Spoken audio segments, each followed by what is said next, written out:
Hi there, you're listening to the Estranged Heart podcast, and I'm your host, Kreed Revere. Today is a special episode of the Estranged Heart podcast, and before I dive into today's topic, I need to give a couple of disclaimers and warnings. First, the regular disclaimer, which applies heavily to the topic of today's episode. I am not a licensed therapist or counselor. Nothing within this podcast should be considered or taken as therapy. If you are in need of therapeutic support, such as counseling, please seek out a therapist near you. I will add to that, based on the topic for today's episode, if you feel you are unable to keep yourself safe, please call 911 or go to your nearest emergency room, department, or facility. A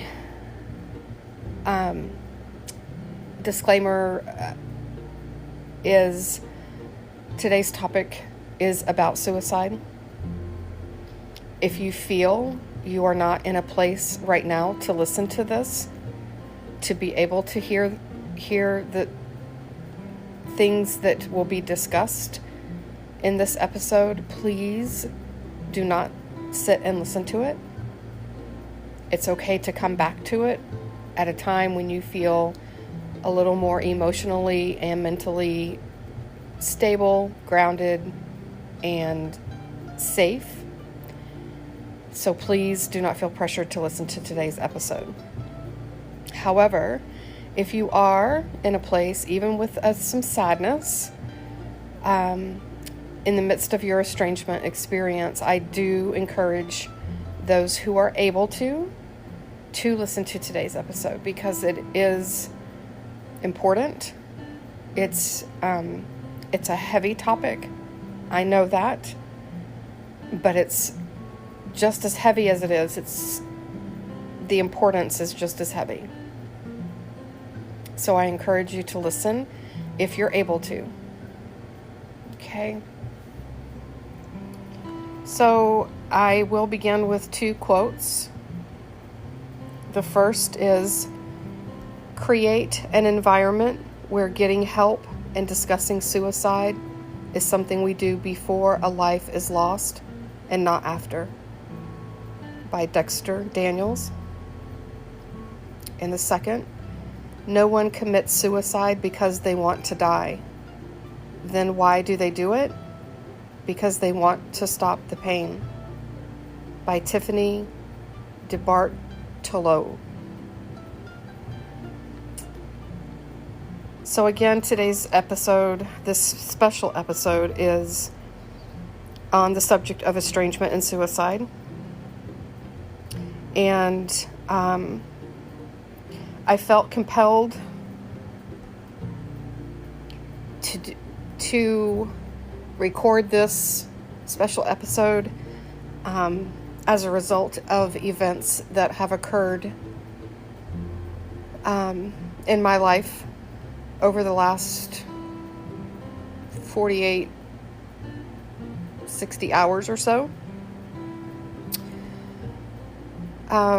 Most of you know that I have an online support group for estranged moms, and I've had this group for approximately 4 years online. I've also facilitated in-person support groups for estranged moms and grandmothers, and so it's not something new to me. The pain of estrangement, the depression that comes from estrangement, the shame, the isolation, none of those things are foreign to me. While I am reconciled with my daughters today, I have not and probably will not ever forget the pain that I felt when my children were not in my life.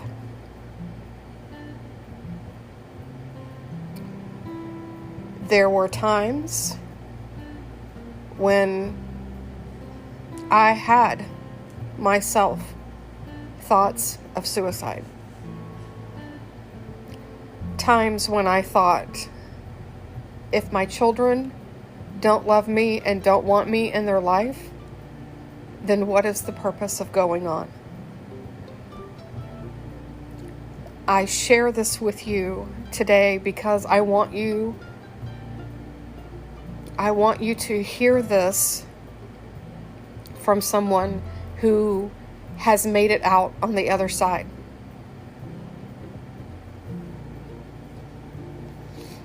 Estrangement is hard. It's painful.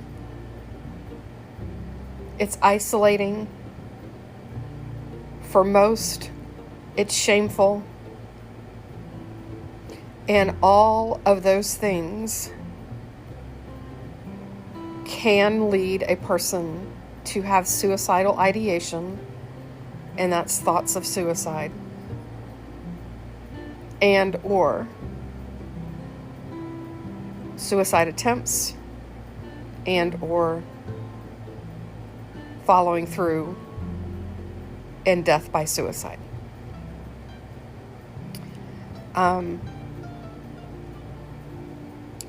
My online support group, we discovered on Thursday morning that one of our members was no longer with us, that she had indeed taken her own life. And it, as you can imagine, rocked our support group world.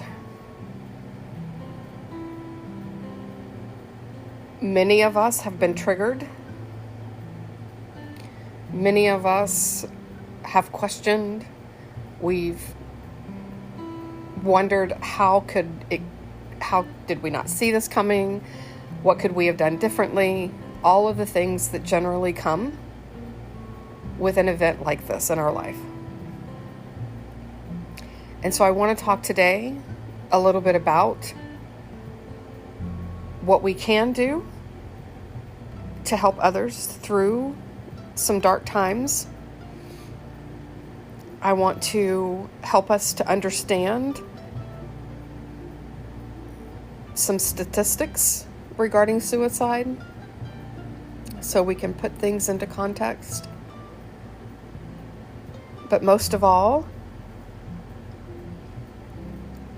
I want to bring this topic to light, because I think that things get bigger and darker and scarier and more manic in the dark when we don't talk about them, when we shove them under rugs, when we shove them in closets and don't want to discuss them. Yes, this is a hard topic. No, this is not pleasant to talk about, but it's necessary. And so many of the conversations that we need to have in life are not comfortable ones. And so here we are. One of the things that kept me for a bit of time in that place of maybe I should just check out and not be here anymore was because I isolated. I didn't have friends and a support system in my life outside of my therapist and my parents. And from that, depression grew. And when we become depressed, we generally reach a place of feeling hopelessness. And that is when the thoughts begin about not wanting to be here and why stay here and all of those things.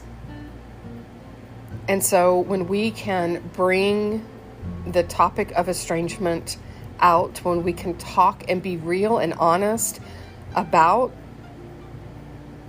what we are experiencing and the pain that's involved with this, the less alone we will feel. This is one of the reasons why I started this podcast. It's one of the reasons why I started the group, the support group.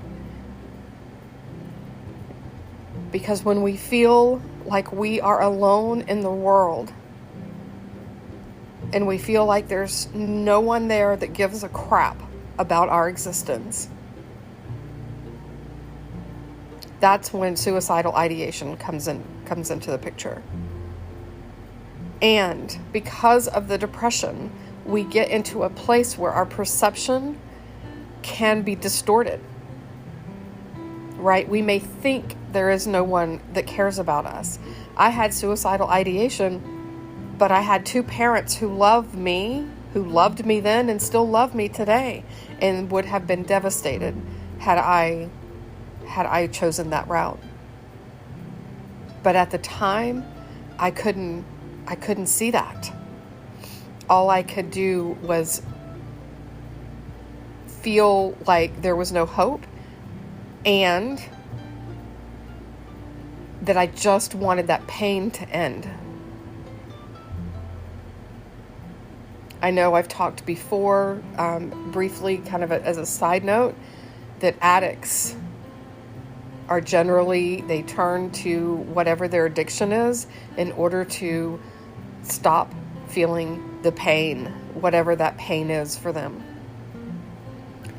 And suicide is that same thing. It's just in a different form, in a much more permanent form, right? And just wanting that pain to stop. So know that if this is where you are at in your estrangement experience, I'm asking you to please reach out for help. I'm asking you to reach out so that someone else can help you to see a different perspective. So that someone else can help to keep you safe until you're able to see a different perspective on your own. And I will have resources and all of those things in the show notes, and I will cover some of those towards the end of this episode. But it's so important that we not feel alone. If you know of someone who is depressed, please do not feel like you can't talk about this. I know from people, I've been personally involved in the lives of people who have attempted suicide. I have been in the lives of people who have contemplated it. And what I hear from them is no one wanted to talk about it, and that's all I wanted to talk about.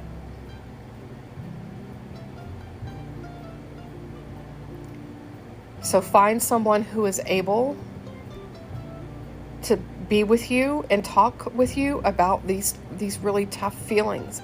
And if you're a friend of someone going through estrangement and they're depressed, please, if at all possible, find a way to be able to have that conversation with them. Talk about suicide. Talking about it is not going to ensure that they do it. It's not. As a matter of fact, it might be just the opposite of that. If we can sit with them in a tender place and be authentic and compassionate and have empathy for them, sometimes we can bring them out of that. And if you're not able to do that, not everyone is, and I recognize that. If you're not able to do that for them, maybe help them find someone who can. And whether that's another friend, a relative, or a therapist, someone who can help sit with them through that, right? We have to bring this stuff up and out. And when I say stuff, I mean the pain of estrangement. We need to talk about it. We need to let people know what we're feeling. And we need to be able to have those conversations, be willing to have those conversations that are hard and difficult. One of the things that I attribute to me not attempting suicide or committing suicide was my anger. Anger can propel us, and it's actually what lifted me out of my depression. Is I got in touch with my anger, and that's one of the reasons why I'm a proponent of anger, of expressing anger in healthy ways. I don't mean in non-healthy ways, but in healthy ways, because it can lift you out of the pit of depression. It can propel you into action that is healthy, and things that can help sustain you and help bring you into a place and have a perspective that not all hope is lost. And this is what I work with some estranged moms on, helping them to get in touch with their anger. Women, just because of the culture that we have, women are taught to not get angry. Good little girls don't get angry. And so many women go into a state of depression because they don't know how to get in touch with their anger. They're scared of their anger. They've been around people who have been angry, and it's been unhealthy and harmful. And so they don't want anything to do with it. And I'm here to tell you that for many people, being able to find that anger is what got us out of the hole of depression. So maybe more on that to come in another episode at some point in time down the road. I wanted to talk a little bit about some statistics about suicide so we can kind of have a perspective on this, right? I think it's important to kind of pull back and kind of have a broader view of things. And in my research for today's this special episode, I found this information from the CDC and from Psychology Today. And statistically, suicides occur most frequently among people ages 45 to 54. And that's where many moms are at. I do work with moms that are much older than that, but I happen to fall in that range myself. And so there's that. Women and girls are more likely to attempt suicide, while boys and men are more likely to die by suicide. And in part, this is because of the means of suicide. Men typically choose more violent methods than women do. So, what are the numbers on suicide? Right? How many people commit suicide each year?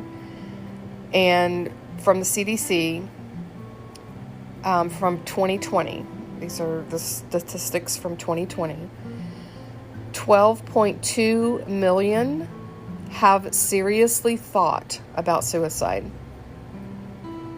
3.2 million have made a plan. 1.2 million have attempted suicide. And there are 46,000 deaths by suicide, in the year of 2020. And there's one death every 11 minutes. So that, I wanted to kind of give that perspective again, zooming out.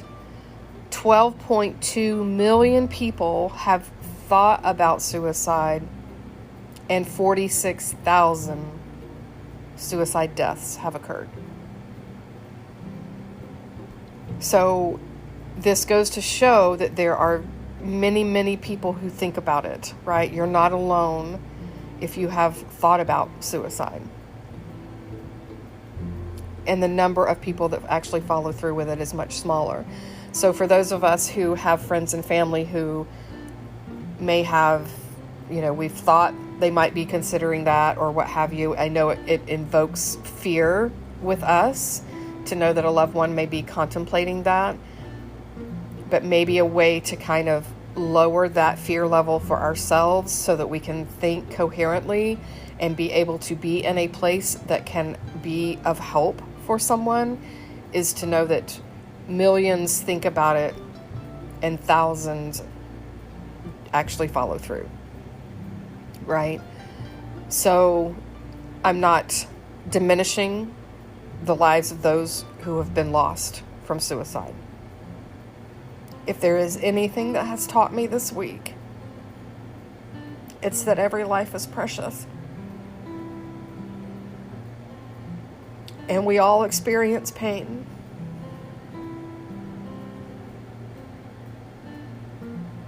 And we all have a purpose on this planet. And if you don't know what your purpose is, if you've lost your way with that, I'm asking that you reach out to someone, a friend, a close friend, a relative, a therapist, who can help you find your way back to that. Because there is someone somewhere on this planet that loves you and needs you.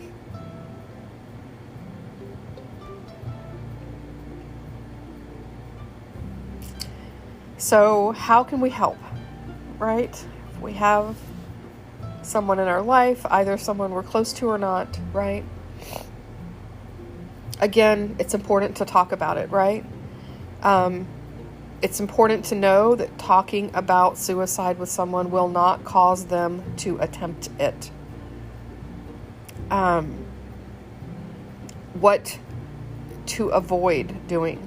Do not guilt them for their thoughts or their behaviors, as that can increase, as we know, the shame and social isolation that comes with estrangement to begin with.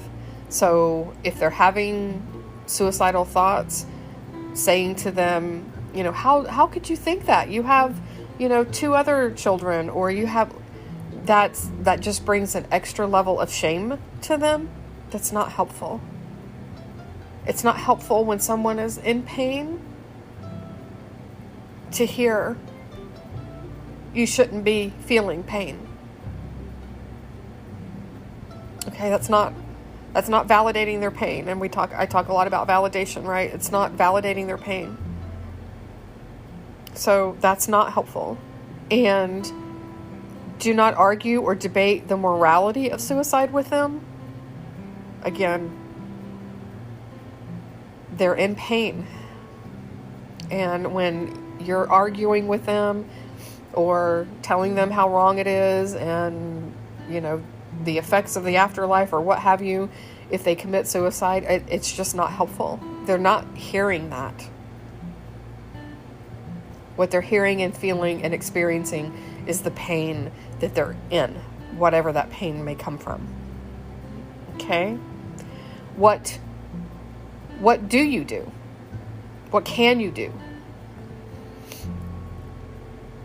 The first thing is to be honest with them about your concerns, right? And again, the way that we present that to them, because there's a difference in saying, yo, dude, I'm really, I'm a little concerned with you, that you're not acting right, versus I'm really concerned about you.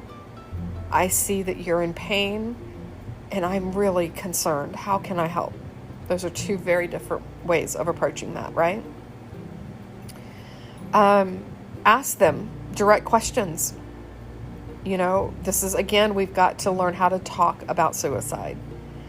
Ask them, do you have a plan to commit suicide?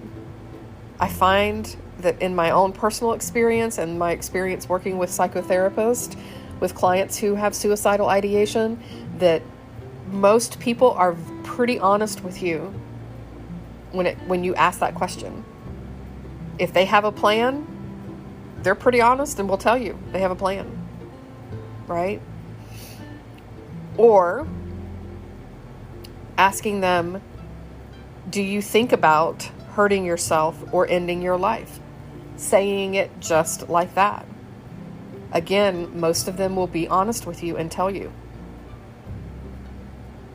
Okay? Offer to help them reach out to find a therapist or a doctor for support. And if it's a very serious situation, they have a plan, they've told you this, those types of things.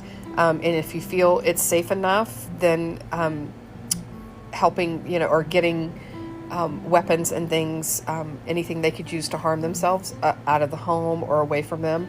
And that, again, weapons or medications and things like that. But most of all, be patient with them.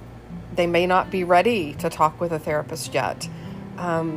Keep that communication door open by continuing to gently check in with them. Again, with no judgments, no they should be doing this or that and shaming them. None of that, just gentle check-ins and staying in communication with them. Okay. Some resources for here. I have 3 different numbers that you could call if you are feeling like you are in crisis and needing support. And here in the United States, you can call or text 988. Again, 988 here in the U.S. If you are in the U.K., you can call 116-123. Again, in the U.K., you can call 116-123. And in Australia, you can call 131114. Again, in Australia, you can call 131114.